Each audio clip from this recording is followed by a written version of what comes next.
Welcome. In front of me is a Realme 14 Pro Plus, and today I will show you how we can hard reset this device through settings.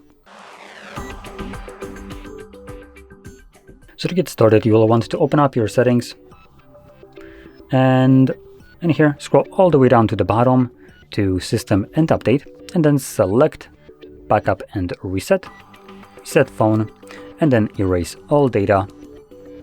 You can then select Erase All Data but retain eSIM profile if you want to retain the SIM card, and the other one is Clear All Data.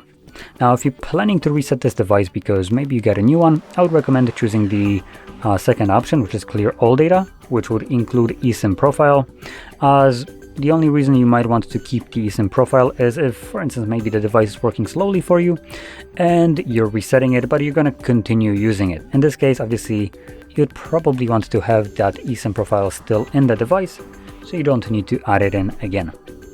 Now, in my case, I'm going to clear all data, so I'm going to confirm it, and the device will now begin factory resetting itself, aka removing everything that is stored on it.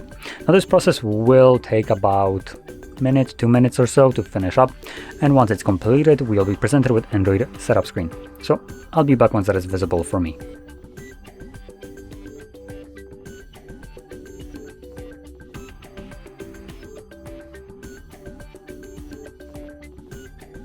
And as you can see, the process is now finished and you can set up your device however you like. So if you found this very helpful, don't forget to hit like, subscribe, and thanks for watching.